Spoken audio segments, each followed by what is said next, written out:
Hello everyone and welcome along then to week number 10 of this TGP2 season. We are here in the sunny, the hot, the glistening, the gleaming Mexico City for the highest capital city in the world for the Mexico TGP2 race. What a fantastic and enthralling season it's been, and it's only going to get better as we head into the final 4 rounds of the season. Tonight coming up we have Mexico and Brazil, and then next week we're going back to France, and then the season finale in Abu Dhabi. So, if you joined us last week, I didn't, but I hope most of the rest of you did. And you would have been thrilled to see 2 fantastic races, which came out in the end with Chiapelli winning in Japan and Con Rees getting his first win on his return to TGP in US of A. The championship race is going down to the wire, and technically 5 drivers, can still take the crown. But with Barry not here tonight, it means that we will be whittled down to 5 at the minimum by the end of it. So the main battle to focus on, of course, though, is between CJ and Luca. The gap between them seems to be toing and froing a lot, but at the moment stands at just 31 points. Now let's give you a little rundown of that championship order as we stand. So as we said, CJ at the moment in the driving seat for the title with Chiapelli just behind him. Erlang in third on 173 points, finds himself 80 points or so behind the championship leader. It was looking so good for him earlier on in the season, one of the quick ones out of the block, but very much back hasn't been the sort of campaign he was definitely hoping for, I'm sure. Barry, we mentioned just there, in 4th. All started out so well for him on week 1, championship leader after there, but gone downhill a little bit since then. Dom Smith in 5th, Joe Sayre 6th. Joe probably not quite having the season he was hoping / expecting, definitely as Bet Noon thought, but to the least. Mr. John's having a cracking season up there in 7th, just 4 points behind Joe Sayre at the moment. Chris Johnson 8th, Dan Scar, our late joiner, in 9th, and it is Con Rees rounding out the top 10. In the constructors, meanwhile, that's even closer at the moment. Just 12 points separates Renault and Sauber, with Renault on top. Then we've got Mercedes, which is Barry and Daniel in P3, Force India 4th, and Red Bull just stroking into the top 5. Now, interestingly, here at Mexico in TGP2, we've never had any repeat winners, but last year's winner was Goings, and he, of course, isn't joining us this year. So are we going to see ourselves with a new winner? I don't have the list of previous winners, which is a little bit frustrating, but we'll let Joe off that one. And here with me in the commentary box tonight is Owen Quimby. Hello, Owen. How do? How was your evening, Mike? It's a lot better now I'm here in a commentary box with you, I must say. Oh, thank you. So we're just under 2 minutes left to go of qualifying. It is that latecomer we mentioned just now, Dan's car, on provisional pole. What a season he's been having since joining us, and he has a 2.5 tenths near enough advantage over our championship leader CJ at the moment, with Chiapelli just behind him in 3rd. Dom Smith 4th, and Joe Sayre rounding out the top 5. Now, Owen, you've been keeping a close eye on some of the drivers the last couple of minutes or so. Who's looking good out there, apart from the obvious? Well, there's a lot of cars just coming out for their final runs now. There's a couple of guys looking good. CJ's looking very tasty. He's a few tenths back, but I think he's got a better lap in him. Chiapelli needs to pull out a better lap, really, to get in front of CJ and get himself back in front of him. And, yeah, just hopefully give himself as many points as he can. He's got a big margin to gain on CJ going into tonight. Very much so. Very much so. Well, CJ was a little bit of a latecomer coming out the pits and is herring around the track at the moment. It's going to be touch and go whether he's going to get over the line, but he should be last over the line, interestingly, which round here could make all the difference. We've got Chiapelli, who's taking a very much more leisurely approach to the build up his lap, but is coming up behind the other Renault. Now, this is the issue with a tight section like we have here in Mexico. A lot of the cars will start backing each other up. We saw Joe letting, weirdly, the 2 Saubers through. We're about to get going on their laps. We have 30 seconds of this session remaining. CJ is just heading into the stadium section now, but we're going to turn our attentions quickly to Luca. Dan Scar's in the pit, so he's not going to be going any quicker than that 1:15.2. But can anyone get closer than they are now? Who's going to get a good tow down the first 2 straights, and who is going to be where on the grid for Mexico? Chiapelli then coming out of Sector 1, or just coming to the end of Sector 1. We're about to find out what his time split was through there. 28.3. I have no idea whether that's quick or not. There's decent pace at the moment. Can't really compare it to TGP1 at the moment because TGP1 had a dry... Actually, no, they had a dry qualifying. Correct me. Sorry about that, Mike. Oh, I'll let you off. So, Chiapelli then coming through this snake section. Joe Sayer is not going to go any better than 5th. Chiapelli then through the second sector. There's another 28.3, does he? Maybe that's weird because it's exactly the same as his time in the first sector. I think my timing screen might be wrong. Chiapelli now getting the tail end out a little bit, coming through the stadium section, round the final corner. Is he going to get close to a 15.2, or at worst, his main championship rival? He comes to the line, and he does give ahead of CJ for the time being, and Dom Smith gets a car between the two of them. It's a Sauber 2-3, but it's still Dan's car on pole at the moment, and CJ spun in the stadium. So he is not going to, and he's actually doing donuts, which could be quite risky, but he's going to be lining up 4th and crucially behind Chiapelli. Yeah, it's very difficult for him indeed. He's got a 31-point buffer though, so it's not the worst thing in the world. He's still within touching range, but yeah, not what he wanted in this session. No, very much not. You have to say, CJ returns to the pits now. That definitely would have been the sort of qualifying he wanted, as though instead he has still got over a race wins advantage over Chiapelli. But you have to say he will very much want to put this championship to bed as soon as he can, and obviously can do that tonight if results do go his way. All he needs is a 51-point advantage, and the championship will be his. Actually, I didn't realise that, but Bossman Sean, sorry to interrupt there, Owen, popped up in 5th place right at the end there. So great time from Sean. Yeah, very good for him, the Irishman indeed. Had an okay run last time out. He's been battling for wins here and there this season, but just hasn't been able to pull it together sometimes. No, as we're just waiting for clarification of the grid for the Mexican TGP2 race. So there we go. So Dan's car takes another pole position. He's starting to rack up his numbers rather, and if he stays in it next year, is very much one to watch. Chiapelli joining him on the front row with Dom Smith making it a Sauber 2-3. That's crucial for them in their battle in the constructors. CJ in 4th place, in very much within striking distance of his championship rival. Bossman Sean P5, good result him there for the Toro Rosso. Joe Sayer down in 6th. That's not what his teammate would have wanted of him. Michael Kenny 7th, Mr. John in 8th. Arsenal Rule 14 in 9th in the Ferrari, and Jacko rounds out our top 10. So, Owen, what are we expecting? We've been told it's going to be a dry race. What are you expecting to see? Turn 1's always crucial here. Yeah, turn 1's crucial here. It's a long drag down to turn 1, so we could potentially see the pole sit not being the first one in turn 1. So that would be the thing to watch out for. Also, we could end up with 3 wide going into turn 1 like there was in TGP1 yesterday. Unfortunately, no one was about to stream it for you guys, so unfortunately, sorry about that. But yeah, 3 wide into turn 1 could get very tasty. Indeed. Could do. And we've seen some very interesting incidents over the years here in Mexico, one of which involved the two of us here in the commentary box, and 2 other drivers, and it's got to go down as one of the largest pile-ups we've had in TGP history. 4 cars out on the spot. It was incredible, but we've got to turn our attention here and now. The driver's getting ready. We've got 2, 3, 4, 5 lights in Mexico.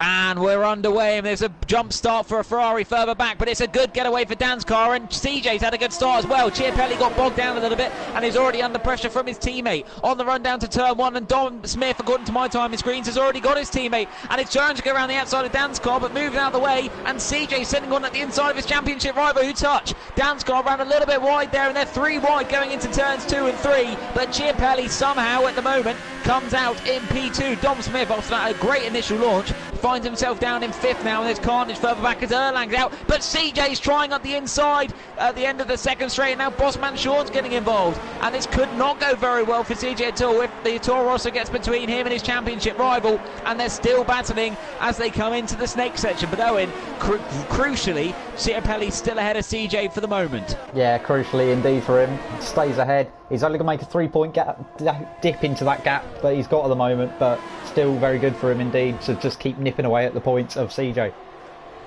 Yeah, very much so. As mentioned, Dom Smith had a very good initial launch but fell back a bit, and he's now in the clutches of Joe and runs a little bit wide in the background there as Joe Sayer and him going very close to Michael Kenny outbreaks himself and nearly ends up as part of the Renault, taking off his rear wing, and now under serious pressure from Jacko as Dom Smith runs a little bit wide and clips the wall there. I can't see whether he's got any damage, but I tell you what he has got, and that's Joe Sayer in front of him. So Dom Smith, awful first lap, but it's now going to be a drag race down to turn 1 as we look further forward as well. Is anyone close enough to make a move? CJ isn't close enough on Chiapelli yet. Joe Sayer, though, up the inside of Dom Smith, and for the time being at least, makes his way up into 5th place. Great move from Joe. Yeah, good move from Joe there. Getting himself in front of Dom Smith. He's potentially being a pick for the Sauber team because it's Sauber versus Renault in both the title fight and in the Constructors, so could get interesting indeed for those lower points. Yeah, very much so. We're going to need to keep an eye out on them going forward. Dansgaard, though, already has a 2.6 second lead over the trailing pack, so he is checking out a front. Still yet to take his first race win in TGP2 as Dom Smith picks up a penalty after just lap 2, and we got a yellow flag as we have Breezer82 who's retired from the race. Disaster for him. Actually, I think is that Bazza? Has he just got a new PSN name? I got this horribly wrong. No, Bazza's not here tonight. No, he isn't.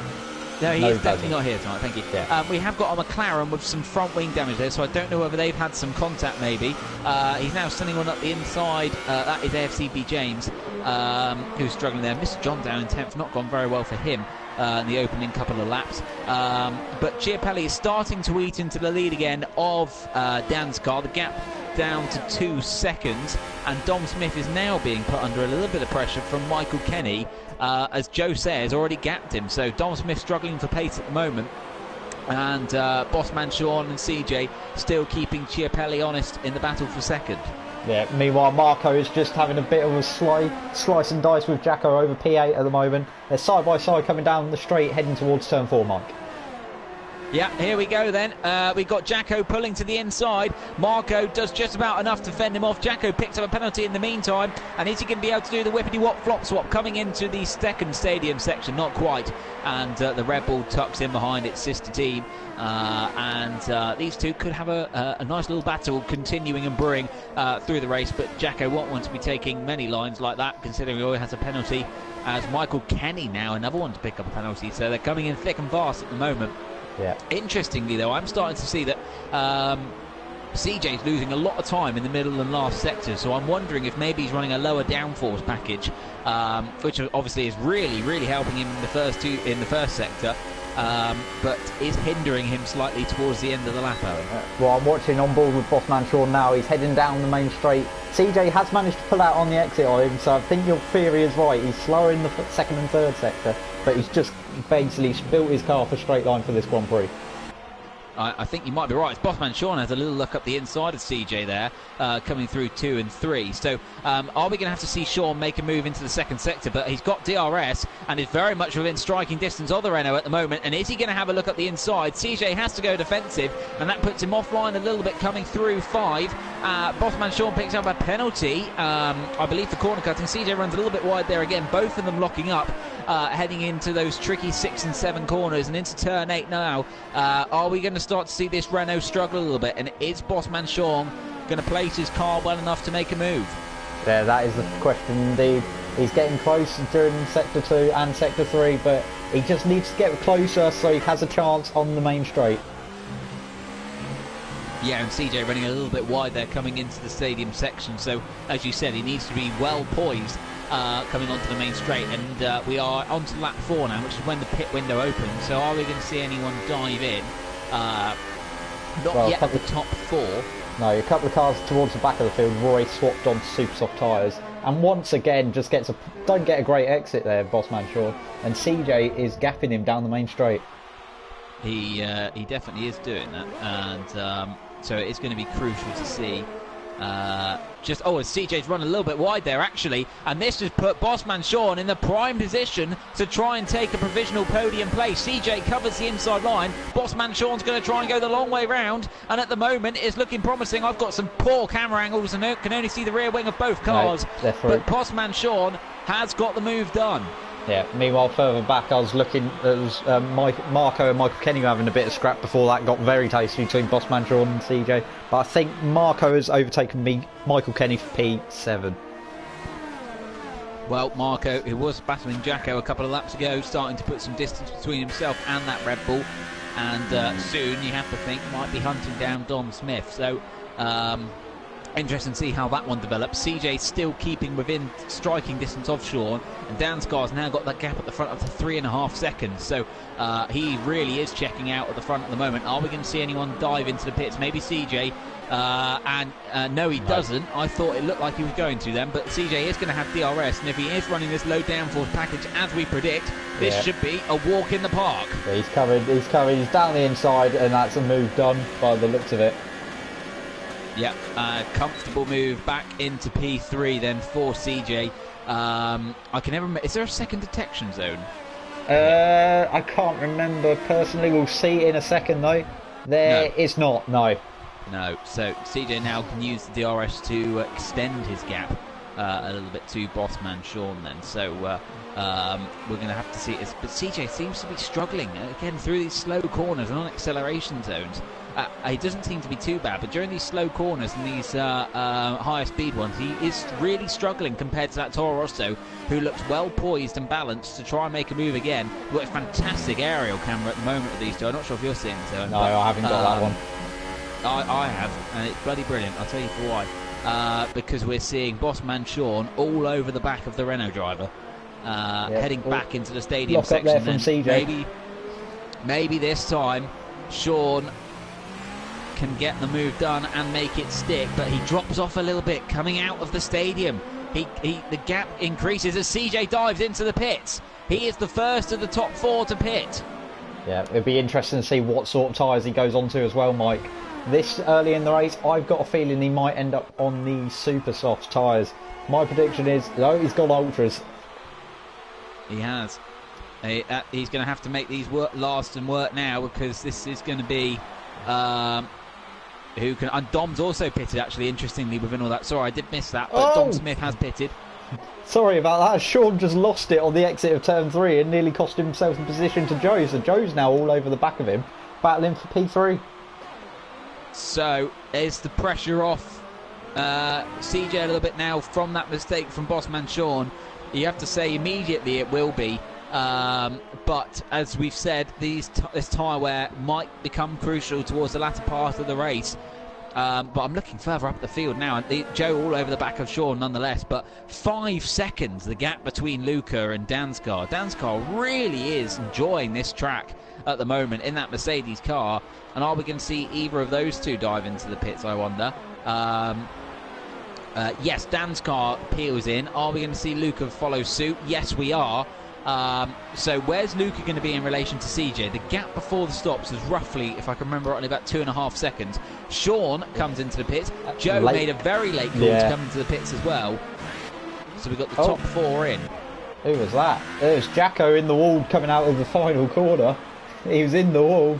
Just about recovers it, but he's got some front wing damage there, Mike. Yes, see, yeah, he has got some front wing damage there. So CJ then coming back onto the main straight. Where is Luca? Luca's just come out the pits now. This is going to be awfully close. CJ with the warm tyres and the slipstream could have the pace to get past Luca. He pushed onto the grass and he's damaged the 200-metre board side as Luca runs wide. As to CJ, the 2 title rivals getting within millimetres of each other on the main straight there. CJ is going to have the run again onto him into turn number 4. And will he get the move done this time? He's definitely going to have a look at it, but that was forceful from Lucas, shall we say. Well, I think CJ really being the car behind, being the car that's got full momentum compared to Chiapelli. Chiapelli was just trying to keep out of the way, in my opinion, and CJ decided to just go down the inside when he had all the track on the outside. Yes, it'd been more difficult move, but if you have all the track on the outside and you've got the grippier tyres, the tyres up to temperature, surely you'd be better off going around the outside and trying to hold it out. You'd like to think so, but for whatever reason, CJ thought he'd try his luck down the inside. And it did lead to him being a rather expensive lawnmower for a very brief period. We've now got Marco into the pit. I wonder if Michael Kenny's going to join him. No, yes, he does. And Luca has pulled out another gap, I think, now to avoid DRS. I'm trying to look at CJ's car coming past me, and I can't see the DRS over, so no, it's not. So Luca broken that DRS gap already, which is crucial for him now to scarper off into the distance and try and get himself enough of a gap. Yeah, meanwhile, further down the field, Dom and Joe are having their battle reignited from earlier on in the race. Now they've both made their stop, battling over P5 and P6, Mike. Yeah, Dom, the undercut working for him beautifully there. Joe maybe hindered a little bit on his in-lap battling with Sean, which he didn't really have to do. And also it's interesting to remember Dom does have a time penalty, which he picked up, I think, on lap number 2. So Joe then just needs to stay within 3 seconds, and P5 will be him. But I imagine, knowing Joe, he'll probably want to get it done on the track. So this is going to be an interesting battle to watch and unfold, as Dom picks up another penalty, so that's 6 seconds worth now. Also, while the CJ and Chiapelli were battling, Sean picked up another penalty, so he's also got 6 seconds, but it's within half a second of CJ. So CJ, I don't know whether he picked up some damage, maybe with that incident with Chiapelli, but he's struggling. So at the moment, we've got a fantastic battle for third, as CJ's actually run wide coming out the final corner, and this has put Sean right where he needs to. He's actually alongside before the DRS even comes into play. So it's a drag race down to turn 1 then. Dom Smith further back is having to look in his mirrors consistently with Joe behind, and Bossman Sean has made the move on CJ as Joe gets past Dom. So whilst one Renault is being overtaken, the other one overtook. And crucially for that move, Bossman Sean getting past CJ means that Chiapelli has a bit more of a points advantage over CJ now. Yep, but are we going to see Sean pull out a 6-second gap to CJ though, to eliminate that issue with the penalty? Actually, I'm trying to look at, I think CJ's actually got damage to that front wing, Owen. I think I can see some of the end plate missing. I'll have a quick look for you, Mike, to clarify, but I couldn't tell. I think it's on the right hand side. Yes, he has actually, you're right, yes. There's definitely a chunk missing out that Renault front wing. Yeah, so maybe it was from the issue or the incident with CJ battling Chiapelli as Chiapelli came out the pits, but that could be crucial enough, as Dan's car just is starting to obliterate the rest of the field with his pace. That could be crucial with Sean getting that 6-second gap to CJ, and could we even see CJ's teammates start to close the gap in? Because yes, he can try and keep a gap to CJ to give him those extra couple of points, but Joe has got to be mindful of Dom Smith just behind him, who will make a move. And he doesn't want to make it get to the point where they're both sort of the two runners right behind each other, with Dom then right behind him, who could get both of them. Yeah, definitely wants to be wary of that, Joe. He'll probably try and play the team game here, but Dom, with all over the back of him, will probably get past if he tries to play the team game too hard in this race. Yeah, I think so. Dom just half a second behind Joe at the moment. Sean's got that gap to CJ to 2.5 seconds, but it's going to be during this middle and final sectors where the gap is really going to be protruded, and you're really going to see CJ start to struggle, as the other Renault's struggling as well, because he has got Dom Smith all over the back of him. Joe is all over the road at the moment, and is really struggling out there. So the two Renaults on this ultra soft tyre aren't liking things at the moment. Yeah, definitely not indeed on the ultra soft. My theory before the race was hypers to super softs would probably be a better strategy, but everyone's gone from hypers to ultra softs, so it's going to be hairy scary for the guys at the end of the race on those ultra softs. Not going to be a lot of grip for them towards the end.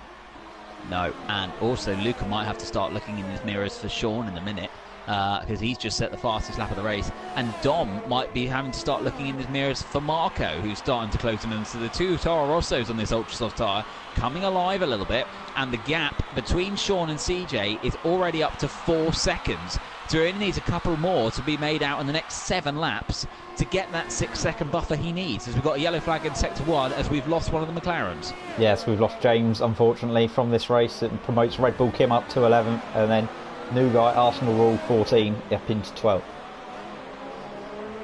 And then we have the two early retirees as well, Breeza Erlang and Chris Johnson, who did not start. So let's focus again back onto the developing battle for fourth. CJ falling into the clutches of his teammate, Joe actually at the moment sandwiched between two people who pitted earlier than him, so that could be a little bit of a help to Joe towards the end of the race, as Arsenal Rule picked up a 3-second penalty further back. So, but I mean, tell me from last night, how bad are these tyres as they start to really wear? As CJ actually picked up a penalty, interestingly, but just how bad did these tyres get on low grip? Well, luckily for us last night in TGP1, we didn't have to face that problem, luckily, because we were on the intermediate tyres for the whole race because of the weather. But in some drivers saying in practice that tyre wear was abysmal round here, like 6 laps out of the hypers, maybe 8 laps on ultras. Super softs weren't too bad, so that's why I was expecting hypers to supers, but everyone's gone hypers to ultras in this race. There we go then. So these drivers are really going to have to be wary of those, and it's a hot day as well today. And Dom Smith picks up another penalty. That's 9 seconds worth of penalties he has now, and this could bring Marco very nicely into play, who could find himself with some decent points. Now, obviously, with Joe CJ having this penalty, this is going to be very interesting to see how he plays it with CJ. Does he sit behind him, drop back, and then that means Dom and Marco drop back as well, or is he just going to go for it? At the moment, with him right on the back of CJ, I think he's going to go for it. I think he don't really have an option to get Dom all over the back of him. CJ is with damage, so yeah, probably the better option would be just to go past, get on with your own race, Joe, and then let CJ try and hold off Dom for you, because CJ is in the weakened position. Yep, and are we just going to see one Renault breezing past another? CJ not particularly making it difficult for him, you have to say, protecting the inside line. So not playing the team game with CJ at the moment, as Joe's going to try and run on the outside. They get very close to contact, and that's really compromised CJ now. Coming into the second straight, he's still not going to have the RS. And if Dom Smith can get a good enough run, CJ could drop down to 6th before he's even realised. Dom Smith's going to send one down the inside, as CJ really doesn't make it easy for him and locks his brakes, which isn't going to help his tyre wear. But Dom Smith, on the track at least, makes his way into 5th. Yeah, Dom Smith and CJ having a reminiscent mode from 2017, I want to say, as they're side by side coming into the S's. CJ looking for that would have been brave. That would have been brave, as Jacko gets disqualified for receiving multiple penalties further back. And you can see during this middle sector, CJ really is struggling with that lack of front wing. And he's going to try one into the stadium. Oh, and he nearly collects Dom, and this is losing him more time. And now he's got Marco all over the back of him, who gets a little bit excited seeing how close CJ was, lights up his rear tyres, and we're now going to have a 3-way fight into turn 1.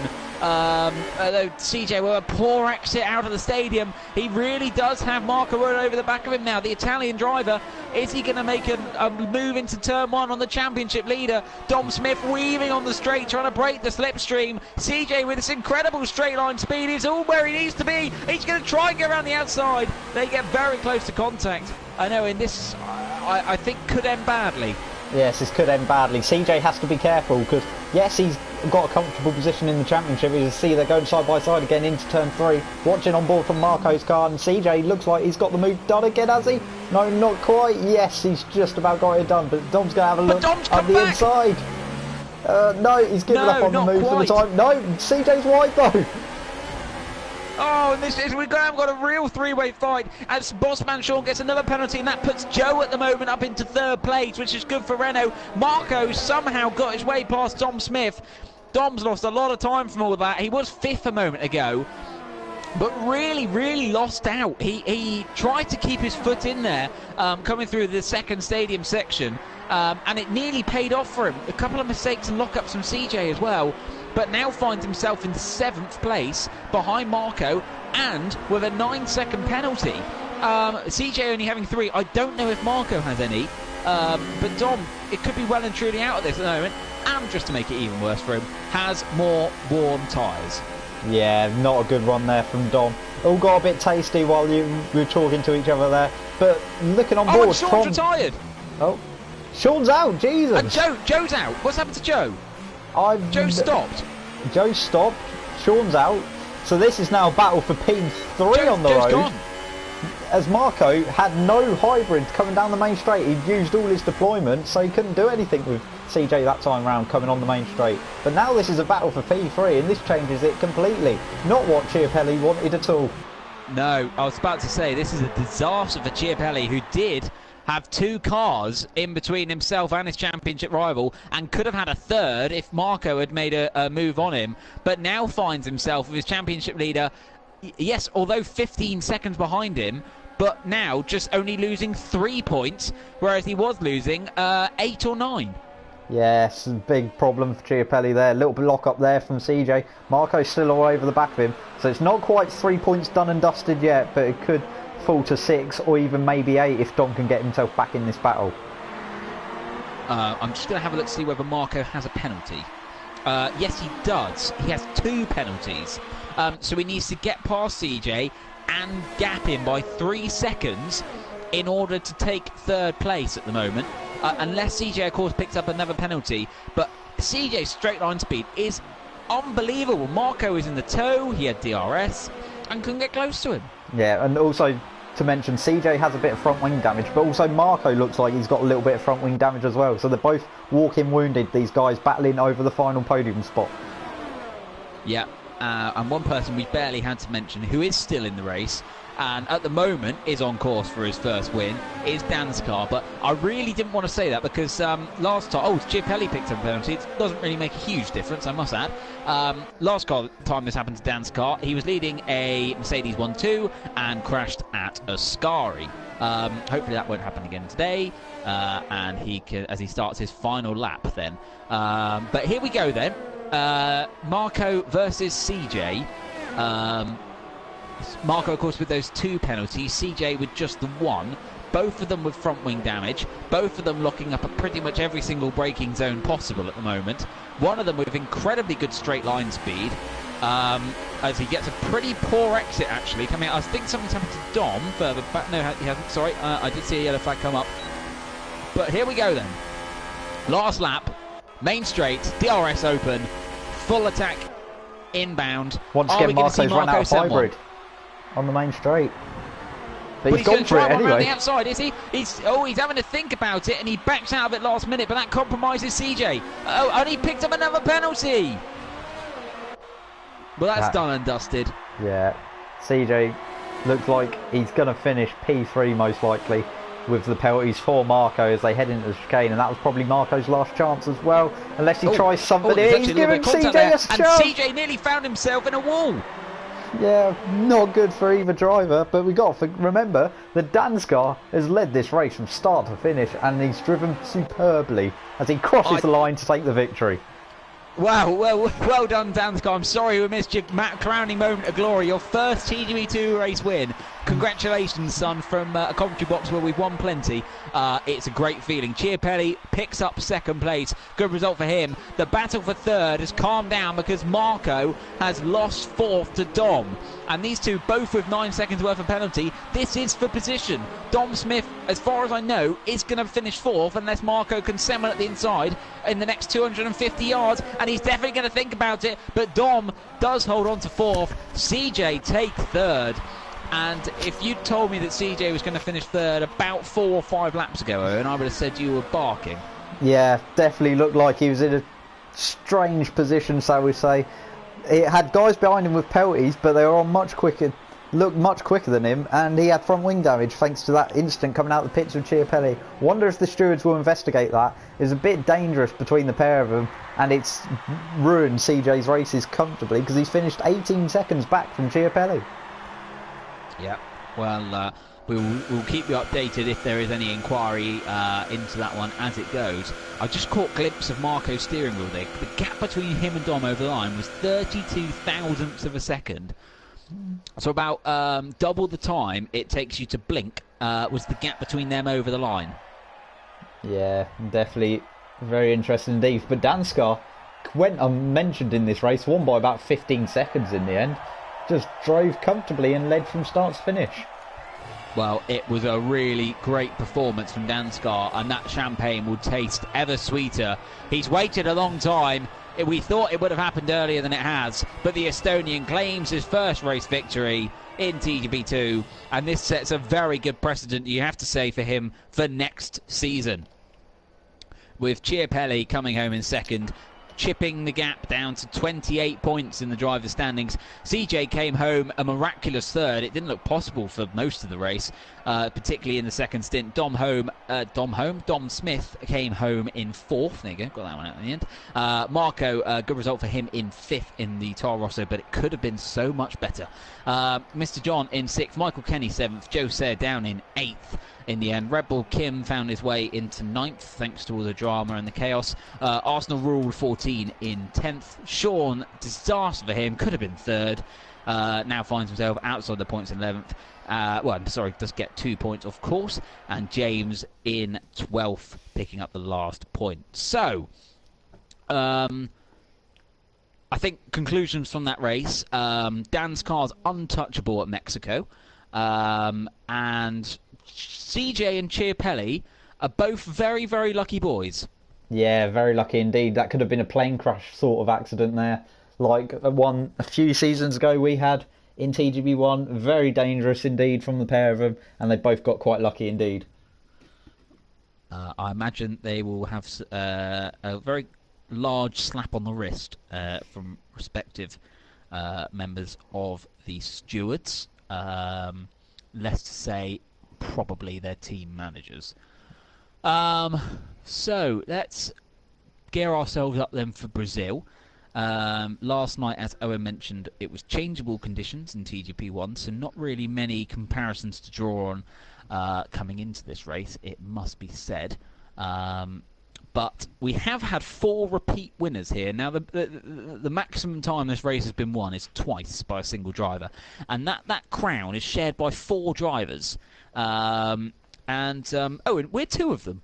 Yes, we are. We know a bit about driving around Brazil on F1 games. I won Season 4 and Season 5, so I won it 2 seasons back to back. You did do that. I do remember you doing that, actually. I won it in my first season in TGP2, where I did similar to Dan's car, the last couple of races in the season.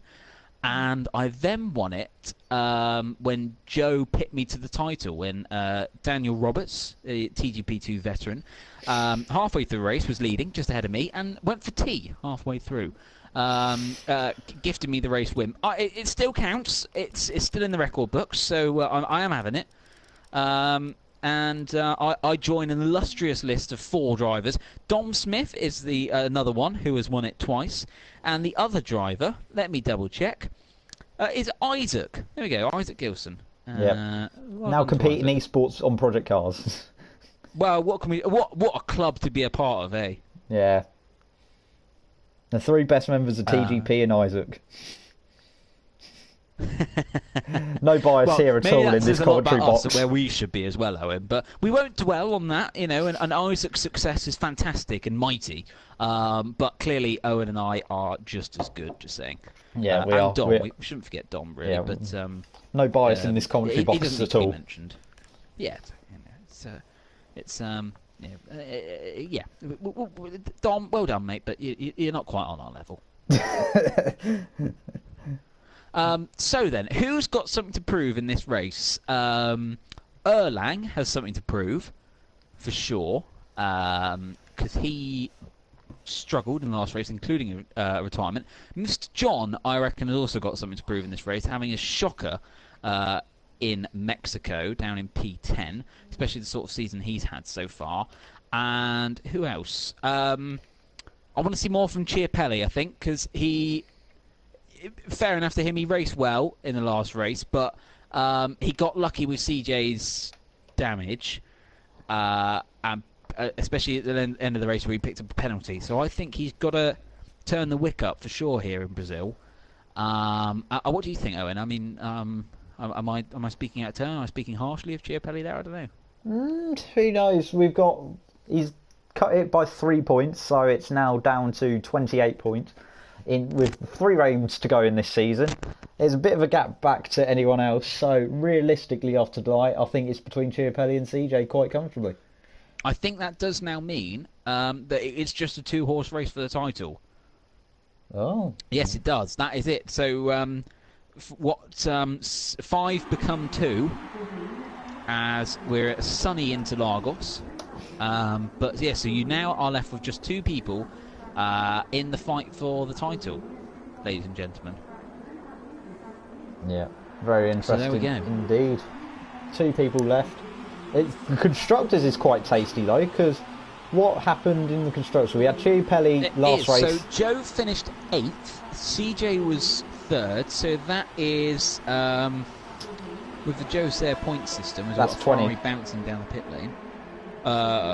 That's 20 5 points for Joe. Yeah, and 20 points in the Joe Sayre. CJ. So they've got 20. How much did Sauber get? 2nd and 4th. So that's 12. So 18 plus 12 is is 30. So it's now down to a 2-point gap. 2-point gap in the Constructors, ladies and gentlemen. God, unless our maths is really bad. I mean, I got a B in GCSE. What did you get, Owen? I got a C. Well, yeah, so we're the right people to be working this out for this crucial and tense and exciting and dangerous moment for the drivers. That the gap is probably that, but then again we could be wrong because we're not very good at maths.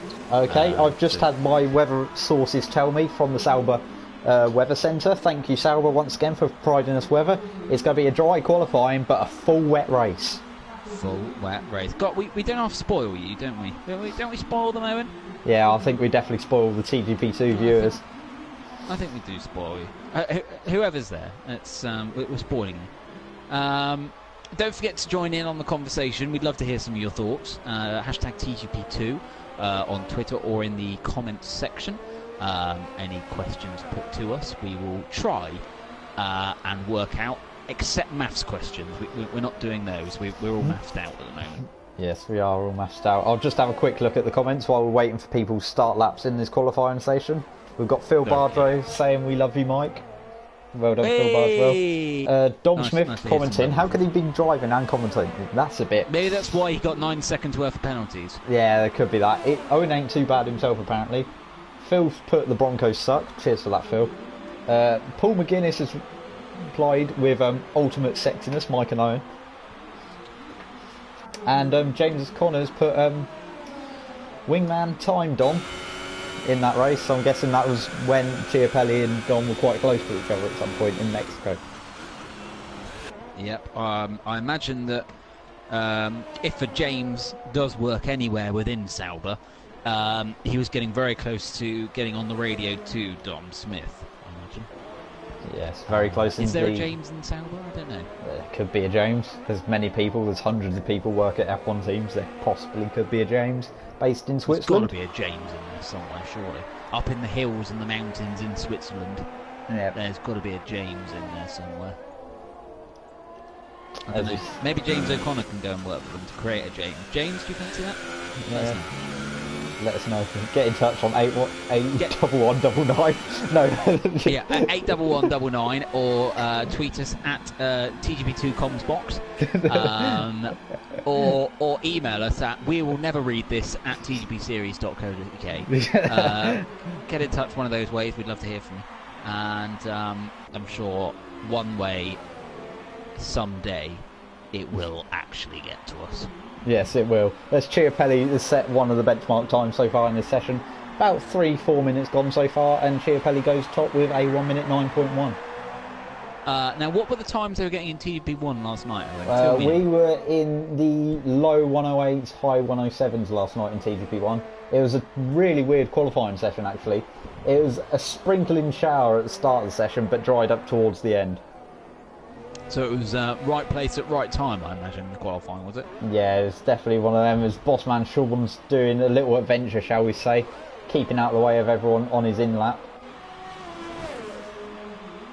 Well, there we go.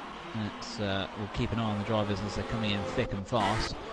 We got Marco just heading out the pits now. Erlang does a 108.5 and beats Chiapelli by 0.6 of a second. So good lap there from Erlang. Yeah, just watching CJ as he enters the middle sector now. He ran a little bit wide coming around turn number 4, so not the best run there, but let's see what he can do through this middle sector, Mike. Yep, very crucial part of the lap as Dan's car does a 108.4, but our attention is on CJ coming now into this tricky right-hander, slightly off camber on the exit, down the hill now towards the end of Sector 2. He's got a Sauber, conveniently, as traffic in front of him. He gets well out the way, so shouldn't put CJ off there. And he gets on the grass, and he nearly emulates Nico Hulkenberg. And he somehow saved that. I don't know how, but Owen maybe pushing it a little bit too hard early on. Yeah, a little bit pushing. He was wide coming through turn 4, and now he got wide coming onto the main straight. Very easy to do, though, here in Brazil, to get onto the grass. Unlike most other tracks these days, it's onto grass rather than onto a bit of AstroTurf or onto just some more tarmac. Yep, it's a track that punishes. CJ very nearly found out there, so you have to say fair play to him for catching it, but that's one lap or one run, should we say, lost for CJ. So he's not going to want too many more of those, as it's quick laps around here, but you really want to try and get as many benchmarkers in as possible.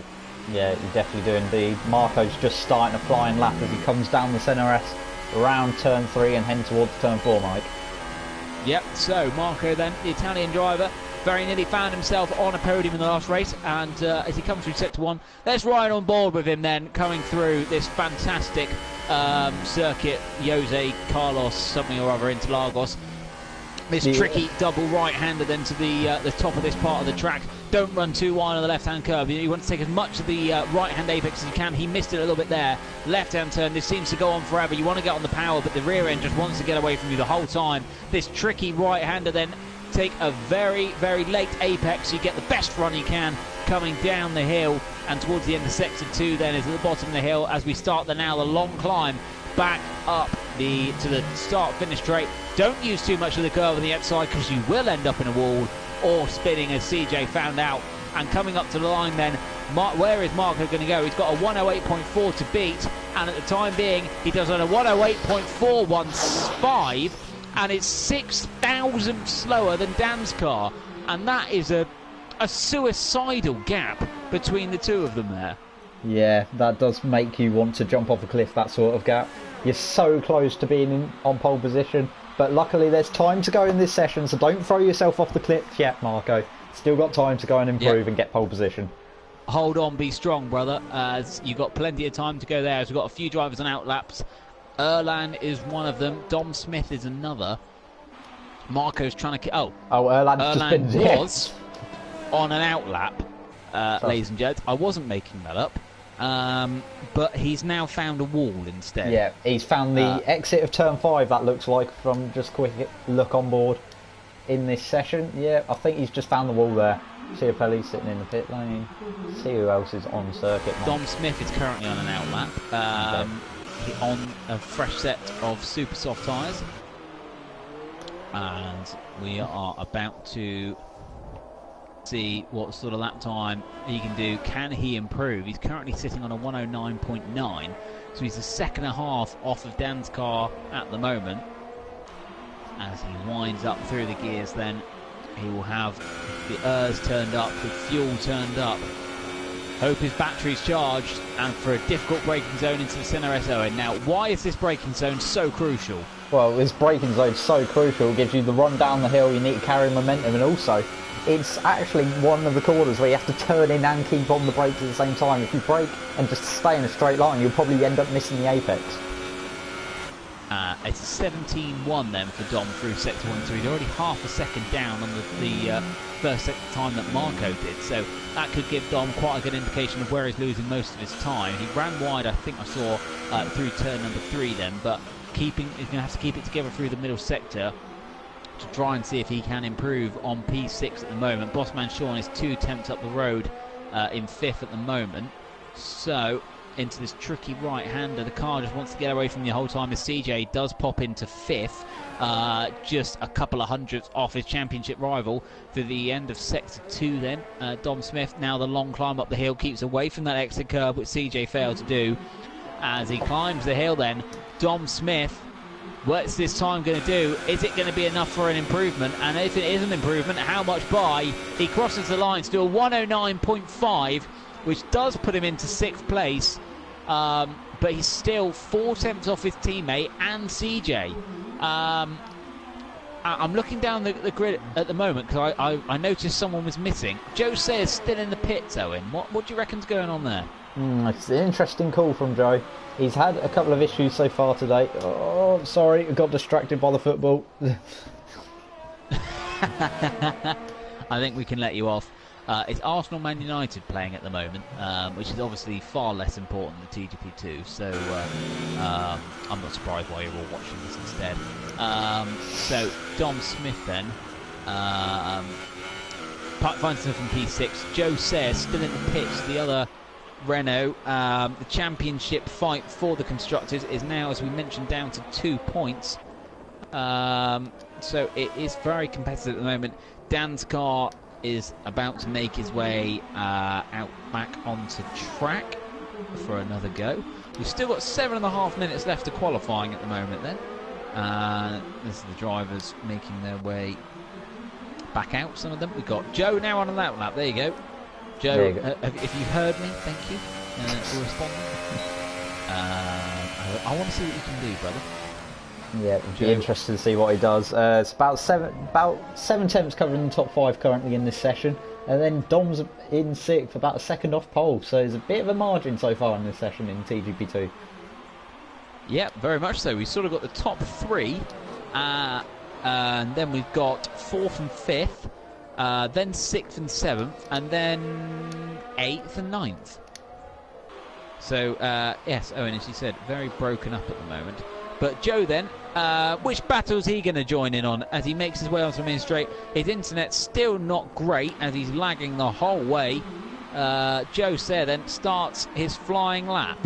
Yeah, standard student internet that is for Joe Sayre as he heads down the ZRS. Sorry about that, Mike.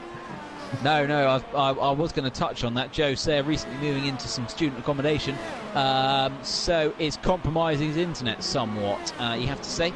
A 16.8 through Sector 1, that's competitive, but that line through Turn 4 and 5 isn't. His teammate gets out of the way nicely, but as he gets to the tricky double right of 6 and 7, down into Turn 8 now, runs a little bit wide. You really want to hold that inside curb coming through there. Tricky left-hander now. The car constantly wants to get away from you through 9 and into 10 then. Joe, a little puff of smoke coming from the back of the Renault there, down into the long Turn 11 as he heads towards Jung Chao, I think it's called. I have no idea. At the end of Sector 2, up the hill then. And where is Joe going to slot in? What social group is he going to be part of on his first day of school? Joe Sayre comes up to the line and he goes P4. That's a good time from Joe. Yeah. That's very. He's out-qualified Chiapelli and his teammate at the moment. Yeah. With 5 minutes to go, Joe Sayre sitting comfortably on a 1:09 dead. We probably should have predicted that. Dango's quickest on a 1:08.3, but we should have predicted really that it'd go in with the battle of the Renaults and the Saubers. But he's now leading that battle in qualifying so far. He is. It's a Chiapelli. It's a championship fight sandwiched between some Renault and Sauber bread at the moment. Joe Sayre's actually off and in the wall. Okay. I think. No, he's not. Oh, jeez. No, Joe, right. Sort your internet. Pay for extra. Can you do that as a student? I don't know. You can pay for extra, yes.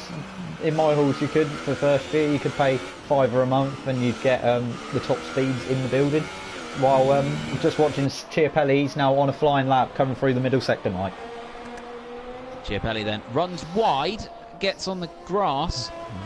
I think that will compromise him quite heavily, but we're about to find out. His time through Sector 1, I imagine, was about a 17.0, because that's what it said its Sector 2 time was, and normally, if it says that's your Sector 2 time, it's your Sector 1 time as well. Is he going to complete the lap? He is. No, he's not. No, he's barreled into the pit lane, I think. Is anyone actually on a lap? Sorry to interrupt. It's gone 4th. Oh, he has. So he was on a lap, he's now not on a lap. 108.7. Okay, so we're now in a bit of a lull this session. CJ just popping up in 4th, but he's not on a flyer at the moment. So yeah, a bit of a lull while everyone comes into the pit lane, changes tyres and gets ready for the final run, Mike. Very much so. We've got a Toro Rosso slowly coming out the pits at the moment of boss man Sean. Expecting more from Sean, so I definitely reckon there is time in that Toro Rosso to come. But let's give you a rundown of the order. As Owen said, most drivers about to come out on their final runs.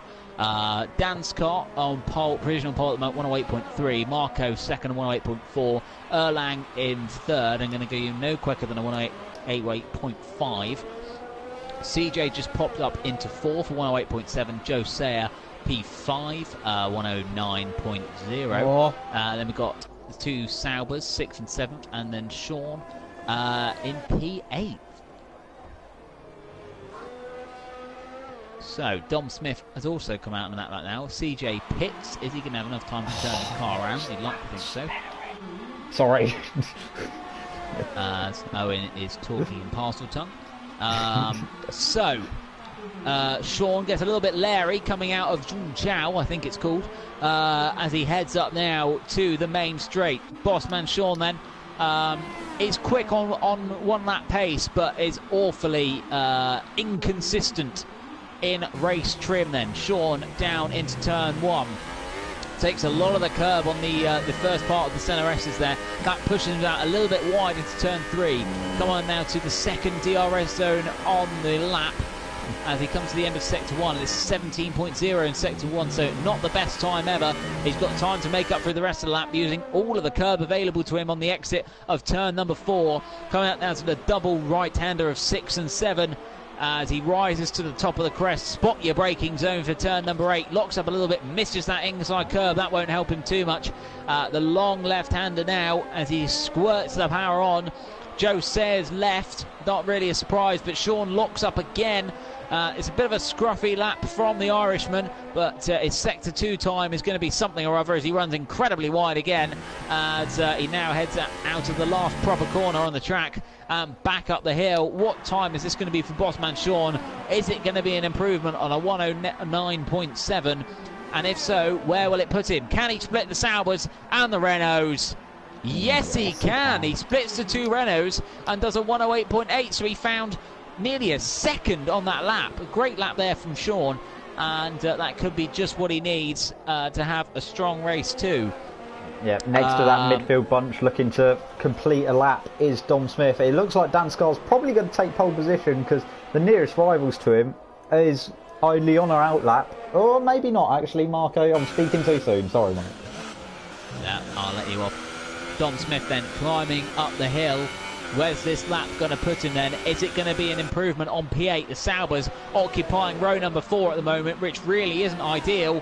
Dom Smith up to the line then, runs a little bit wide. What's he going to do? He can't improve. Oh, he does improve, sorry. It improves, but it hasn't moved. Of a second slower than Chiapelli. Yeah, Chiapelli though is currently climbing the hill. Yeah, Chiapelli coming up the hill now. What can he do? He's got a few attempts to get in front of CJ. He needs to get in front of CJ and try and maximise his advantage. What does he do? He goes up to P3 with a 108.5. So CJ is out on a lap though, and Marco is battling for Dan Scar for pole as we're going into the checkered flag now. Yep, so everyone on their last laps at the moment, if they're on one, pressure is on CJ. Joe has joined and finds himself in P7, and when he left, he was in P5. CJ, little lock up then into turn number 8. Turn 9 now, he's going to want to keep it. It's pointing the right direction. And can he get any further up the grid than P5?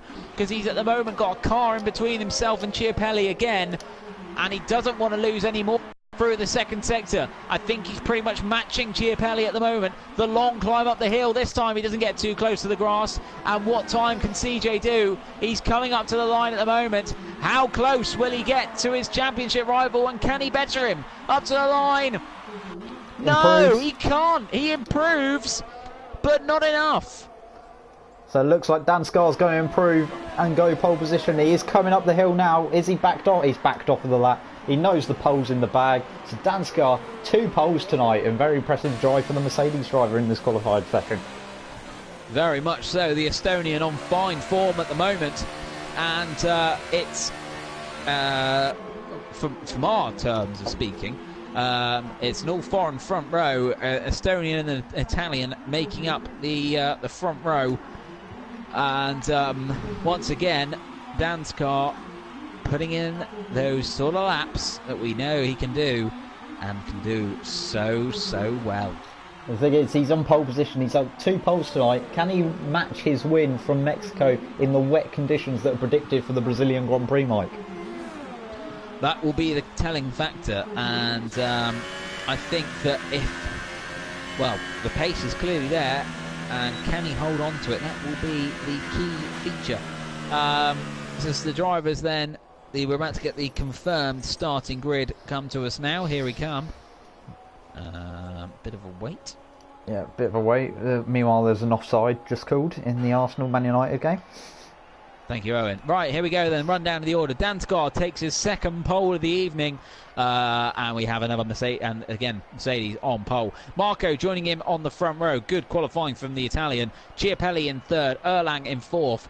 CJ in fifth, finds himself 2 positions behind his championship rival. Bossman Sean up there in sixth, good qualifying from him in the end. Joe Sayre and Don Smith, it's an all-veteran 4th row. Red Bull Kim making it into the top 10, not bad effort from Kim. And Breezer then in P2, Mr. John 11th. And Owen is quite excited. Yes! 1-0 Arsenal! Imagine Arsenal have scored. Yes, we have. We had, basically, ball came in from Torreira cross. Header from Mustafi. De Gea tipped it up in the air like Pickford did at the weekend. Went up, went over the line as a Man United player, tried to clear it off. Fooled the ref, fooled no one. Goal line technology these days, and it's 1-0 Arsenal.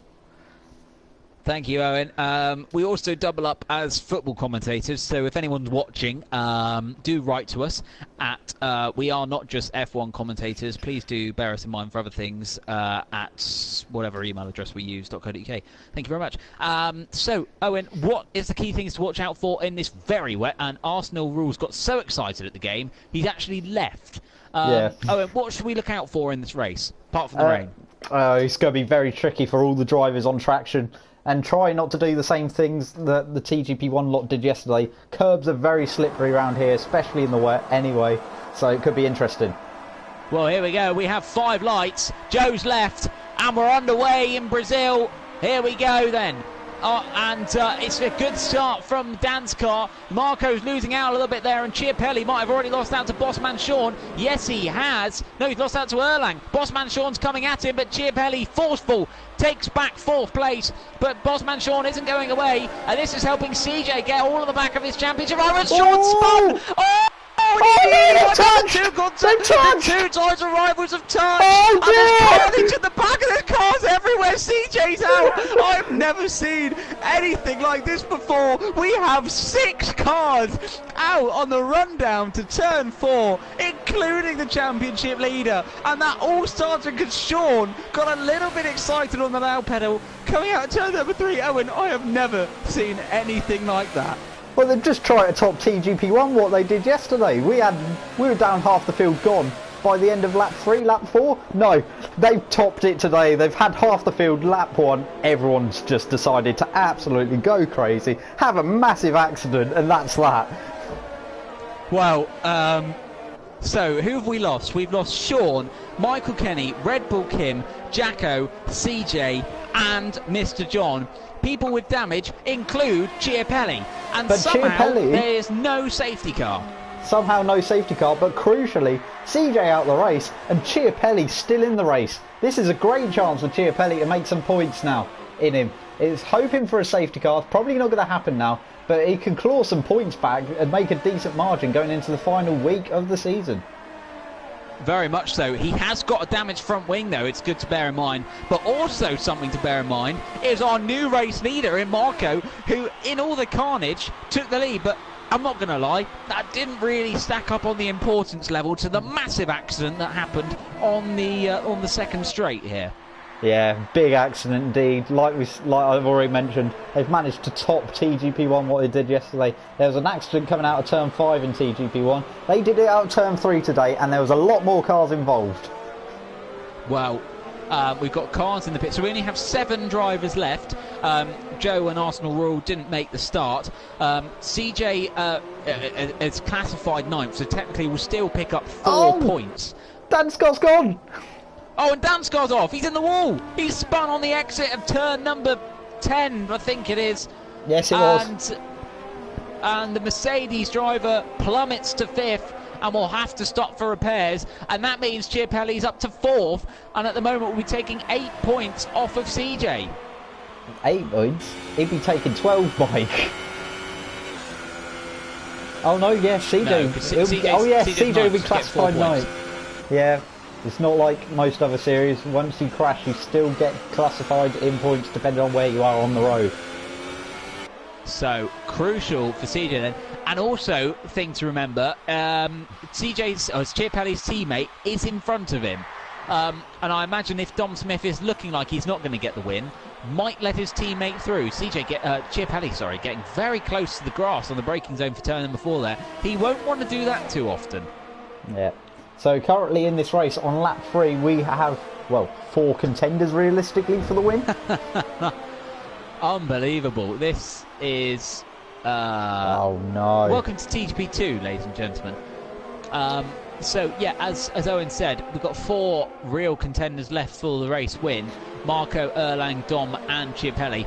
We're expecting it to stay wet all race, no drying, and the rain won't intensify. So this is how it will be for the whole race. Now, the Inters should survive 18 laps, so it's just a straight sprint. Yeah, meanwhile, Man United have equalised against Arsenal from a free kick. Yes, from a free kick. Basically, what happened was, ball came over the top. There was actually a defender, I think it was Ander Herrera, offside for Man United. Came back off the save from Leno, came back, passed it across to Martial. Martial puts it in the back of the net, and it's 1-0. 1-1 there in the Arsenal Man United game. Thank you, thanks Jeff. And so looking at the battle for the lead Sauber's now. have swapped positions. Sorry. Oh, they have. Oh, good spot. So Chiapelli in prime position to now take 11 points. There we go. Off of his title rival, which would bring the live points count. Look at us with live points down to 17. So this is big. This is big for Chiapelli. What an opportunity as Marco and Erlang run wide in the battle for the lead. Oh, this would be Christmas, birthday, Hanukkah, what some other religious holidays come all in one big gulp if the top 2 were to take themselves out as well and gift Sauber what could be a 1-2, which Ferrari nearly had last night if it wasn't for Phil trying to take Dan's head off. Yes, it could have been easily a 1-2 for Ferrari, especially the way that race turned out. Luckily, we've got a bit more battle for the win today. Well, the field was so spread out in TGP1 after those accidents yesterday, because it was 2 massive accidents rather than 1 big one at the same time. Well then, Erlang now 1.1 off of the back of Marco, and Dom Smith, I imagine, will just keep the gap relative to Chiapelli, won't encroach too much for the safety there. And this is something I had completely forgotten about, Owen. Yeah. Constructors' Championship. Renault are scoring 4 points at the moment, and Sauber is going to be scoring 27. And the gap that was 2 points coming into this race, now going to be 25. As Dansgaard sets the fastest lap in P6. Yeah, Dansgaard setting the fastest lap. He had pace, he just made 1 silly mistake, went into the wall, lost his front wing. But we've got a battle brewing, well, we've got the only battle really brewing on the circuit. Everyone else is sort of a gap for Haas. But luckily it is the battle for the lead, Mike. That's what we like, isn't it? So we got a Force India and a Toro Rosso battling for the lead in a soaking wet Interlagos. There is a... I won't say a dry line, but a drier line, which I think is the reason why we're on the Inters here rather than going to the full wets. But it looks treacherous out there. Yeah, it's very treacherous. Brazil proved yesterday for the TGP1 drivers and the TGP Drew drivers that is very treacherous in wet conditions. Very easy to make a mistake, lose a lot of time, or even lose your front wing and cause, well, a massive accident. But yes, very easy to do round Brazil. I mean, do we think that start incident was caused by just the lack of running here in the wet and drivers not being used to the traction zones, do you think, Owen? Or? Well, I think it all sort of snowballed in together. One person made a mistake, ended up with another accident, and then it was just a chain reaction. Because where it was, it's quite a narrow part of the circuit. There's literally maybe a hair's width of grass either side. and then you've got cars on a little bit of tarmac down the middle. There's just nowhere really to avoid any accidents along there. No, very much not. And it's funny, as we were talking obviously in Mexico before the start of the race, of the TGP1 pile-up taking out 4 cars. Well, TGP not one to be outdone by the higher series, and decided to have 6 in what looked like actually 2 relatively separate incidents. We'll have to watch it back, but because obviously you had the Chiapelli and CJ incident, which was started by Bossman Sean getting a little bit leery, I believe, which then put Chiapelli off a little bit, which then caused him to spin into CJ, which then put them both in a wall. Chiapelli somehow coming out of it with only a damaged front wing, but I didn't see then what happened to CJ, where he just speared off into a wall himself. Because obviously Bossman Sean was losing it further back, which I think is what caused the train reaction between the 2 Haases and the 2 Red Bulls. So I from memory, which is famously not very good of mine, it looked like CJ didn't just drop it by himself. Yeah, it was basically, like I've already mentioned, a bit of a snowball effect. No, unfortunately, we can't go back and look at a replay during TGP2 live streams. Unfortunately, PS4 just does not have that capability. If we could, I would do the thing and get it up for you, see a replay, because the race is quieting down a bit, to be honest. Yeah, we've got a bit of a gap between the top 2 developing now. The Saubers have decided to give themselves a healthy little cushion as well to avoid any potential misdemeanors. The Mercedes are getting quite close, just a second and a... Why is James in a Mercedes? Well, that's a curious one. So James is technically a McLaren, but racing in a Mercedes. So let's just call him James and Dan Spa, it'll be easier. So those 2 getting quite close on track. Breezer, I think, is this his first week tonight? I don't know. No, it's his second week. Retired. He raced last week, Breezer. Did he? Yeah, he did race last week. Fair enough. And he hadn't just retired, he was just letting the leaders go for it. So that's what we like. That's what some drivers who had criticised him in the past. I will say this, we've got a battle brewing for P5. Look at this! The McLaren Mercedes of old versus the actual Mercedes are fighting for P5.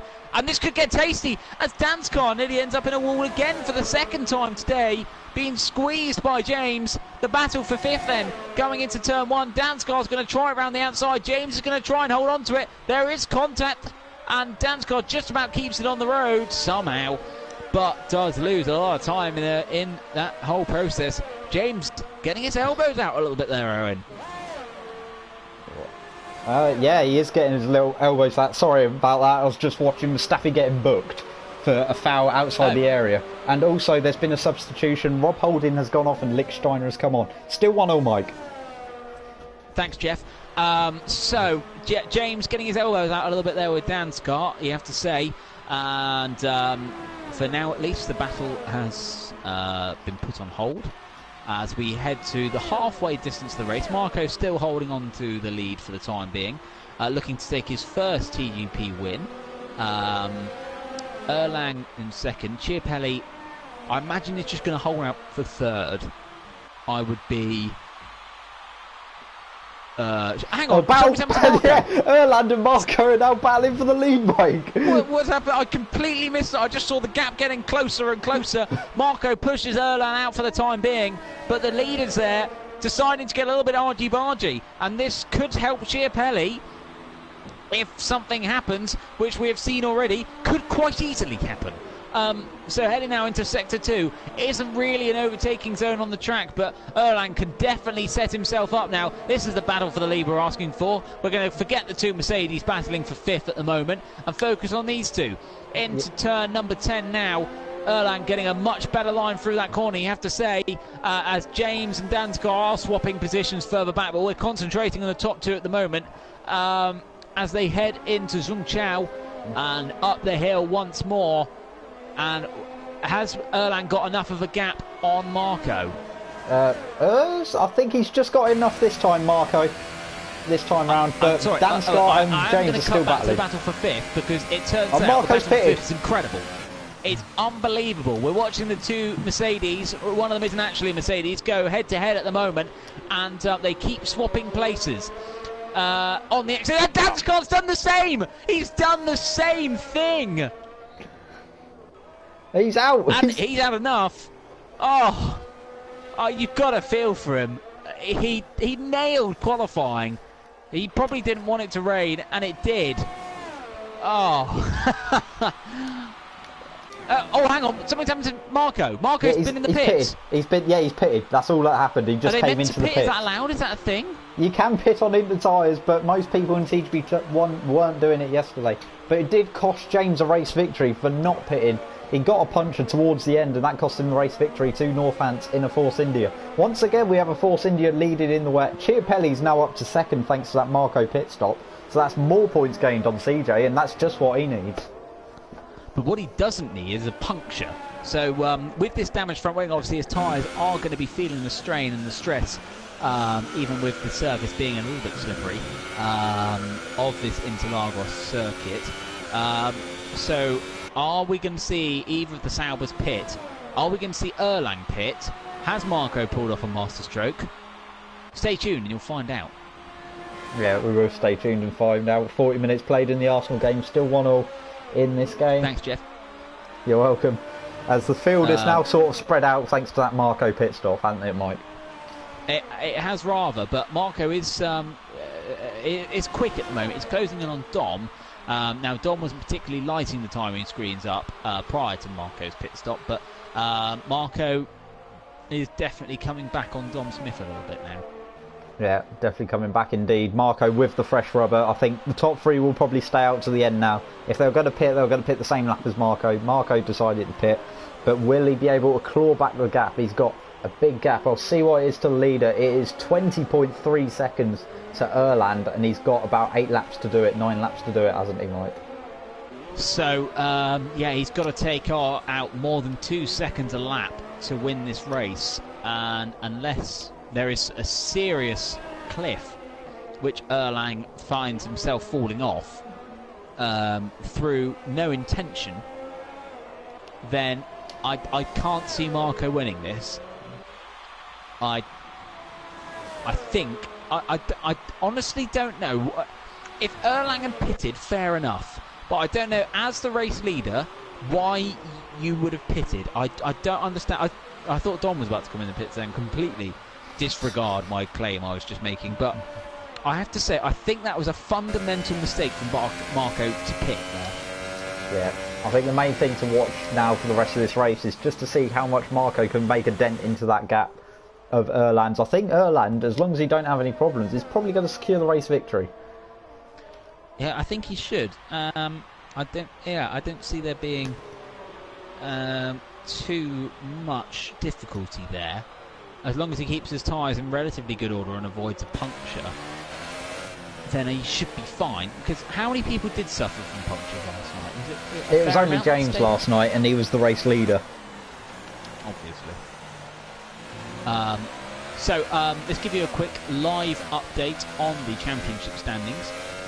Chiapelli is currently gaining 14 points on CJ, so the gap will be 14 points in the title race, with just 2 races left to go. Yeah. So that is going to be very crucial. But obviously, we don't know if there's any inquiry into the start line accident here between CJ and Chiapelli in Mexico, with their little coming together, which could play its part in the last week. Now, the last championship contender, the fight went down to the last week to get a penalty going into the last week, was my good self when I was second place in the title, and I still won it. So if it does happen to Chiapelli, don't worry, it's not over yet. Yeah, definitely not over until the fat lady sings, as they say in many references, I suppose. The best way of describing that. I think that's probably the easiest way. Marco is trying to prove me wrong by setting the fastest lap of the race, but with only 6 laps to go, as Dom Smith finds himself off the track, with only 6 laps to go, I think he could take a podium, but a race win? Nah, I'm struggling to see it. I'm struggling to see it as well. Chiapelli is sort of clawing the gap back to Erland. It's dropped from 4.2 to 3.8 so far on the course of this lap. So he's slowly nibbling away. So maybe he could nick this race victory off Erlang towards the end. What a disaster that would be for... And you're right, because he's still clawing that gap back. So has Erlang had a little coming together with a wall, maybe? Or maybe lost a little bit of confidence somewhere or other? But Chiapelli, with his damaged front wing, is driving very well at the moment. I have to say, touch wood, nothing happens to him. Don't want to give him the commentator's curse, but he's doing a grand job. Well, meanwhile, another person has got off injured for Arsenal. It looks like Amon Ramsey is going off injured and he's going to be replaced. So that's 2 injuries so far in this game. It's not even half time yet. Oh, it sounds like typical Arsenal. Who's next? Jack Wilshere? Let's find out. But Marco clawing the gap back to Dom now, just 2 seconds. But he has thrown away a race win here. He's now 17 seconds off the lead, and what did it gain him? At the moment, I'm seeing nothing. I'm seeing no upside either, Mike. He's probably going to get third back off Dom, but that's about it. It wasn't the best move in the world from the Toro Rosso guys. Someone on their pit wall probably needs to be fired after that. Maybe so. I mean, I could be wrong. The top 3 could get punctured over the next 3 laps, but I don't see it happening. He was comfortably in the lead. He made a couple of mistakes which put Erlang on the back of him, but at no point did Erlang overtake him. So unless he had ridiculous amounts of wear on his tyres, yeah, I don't really know what's happening there. Yeah, I'm not sure on it either. We've got just on board with Marco even now as they head up the main straight. Spurs are leaving Southampton at half time in another football match that's happening now at some time in the current day, I suppose. Very good, thanks Jeff. So the gap 1 second, so he took a second out of Dom's, and Marco gets very close to the wall and almost decided to emulate his teammate on lap 1 there. But with 4 laps to go, keep your head, Marco, because you could find yourself on the rostrum still. Just 7/10 the gap between Dom and Marco now. So how is this one going to plan out, I wonder? Yeah, might as well give you some football scores quickly while we're here before Marco gets really onto the back of Dom. We've got Fulham leading Leicester City 1-0. We've got Chelsea beating Wolves 1-0. Burnley Liverpool at half time is 0-0. We have Everton Newcastle 1-0. Man United Arsenal 1-0, which is the main game we're following here on TGP Sports Radio. And we have Tottenham beating Southampton at half time 1-0. Very good. Marco now just half a second behind Dom Smith and putting him under sufficient pressure, you have to say. Dom Smith doesn't cope well under pressure, and actually Marco's going to try and go around the outside, coming up out of the hill. He clips the grass. That's not the line you want to be taking, and loses the place. He did have it very briefly, but Marco maybe getting a little bit excited. Dom Smith is going to defend the inside line. He's trying to keep 2 Saubers on the podium. Marco's going to try and go around the long way at the centre S, and at the moment Dom Smith's holding on to third. Yeah, holding on to third indeed. He's doing what he can. Marco sort of screwed himself there. He's got the superior grip. He's got really wide though. How is he not in the wall? I do not know how he's not in the wall there. But yeah, he's got the superior grip. He's probably going to pass Dom before the end of this race. But yeah, he's like we've already mentioned in this stream a couple of times now. He has cost himself a race victory. Very much so. You can see he's got more grip than Dom, but just can't quite apply it at the moment. Dom Smith having to go defensive still, though, to try and hold off the offence from the Toro Rosso driver.